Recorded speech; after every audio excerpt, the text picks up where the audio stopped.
Well, we avoided a whole heap of heartache in the Asian qualifiers. Looks like the market got this lot completely wrong. Strong favourite Australia, red carded late and an own goal. 1.10 favourite South Korea failing to score. Iran 1.06 just winning 1-0.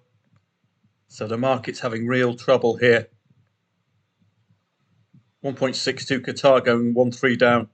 So consistently the market's getting it wrong, which means it's not a good sign from a trading perspective. 1.33 with a late 1-1 draw. And it's, oh dear. Red cards did change the game in the Denmark-Switzerland match.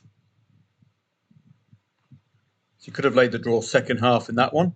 Scotland and Poland, as competitive as the market suggested, 2.4 the favourite, and done by a very late penalty. The Scots, helped in no small part by Scott McTominay again. Yeah, the initial goal disallowed.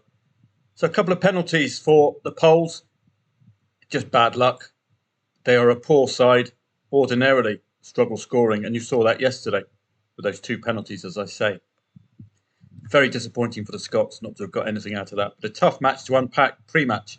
Serbia and Spain, would you have laid the draw second half in an international? That's the problem. So you'll forgive me if I'm not over-enthusiastic about this competition. I prefer league football. We've got a whole lot of patterns to work off.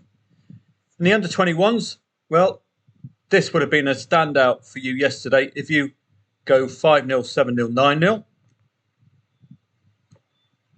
For a 1.01 shot, and if you were on the ball yesterday, half an hour for a 1.01 shot, not to have scored, could open the door up to a half-time score market, or over 4.5 goals. Back that after half an hour, and you'll get a really good swing in the odds. So do watch out for that scenario.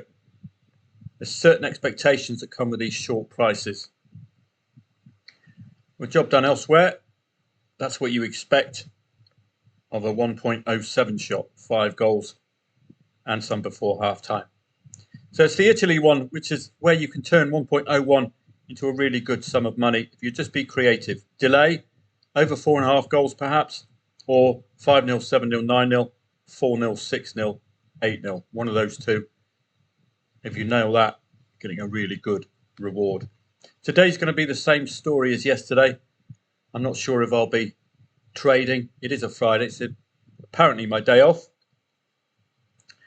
Belgium and France look readable at 7:45, but the France-Italy match is going to be a little more or a little less readable with that Italian defence. I've done some research for you if you want to look at it. We can have a look here. Kazakhstan and Norway. 1-2 to Norway, says the research. Haaland coming off the back of two consecutive hat-tricks. It looks obvious, but probably going to be that in the market as well. Lithuania and Cyprus, very little to interest here. 2-1 to Cyprus goes the prediction. Belgium and Israel, we're expecting a home win. And a possible win to 0. That sounds about right, 2-0, I would think. France and Italy, as I say, this is a difficult one to unpack. Derby-style match. Going for 2-1 to France. Iceland and Montenegro. 1-0 Iceland win.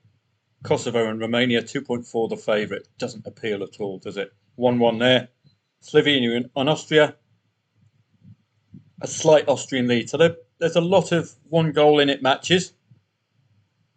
Wales and Turkey, 1-1 as well. So that's what we're facing today. It's a very tough coupon. I make no apologies for not covering it fully. That's just the cards we're dealt, I'm afraid. Under 21s, well, pretty successful yesterday. Very, very short price favourites did deliver yesterday. We've got that with the case of England under 21s.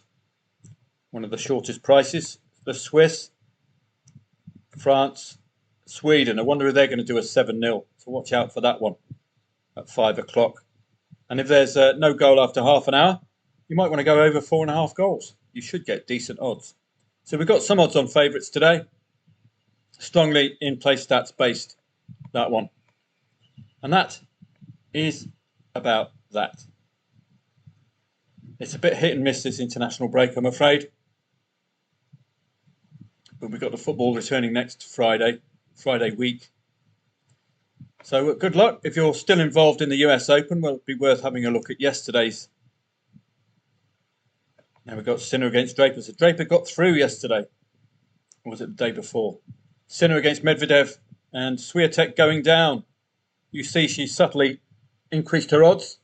Usually 1.06, now 1.29.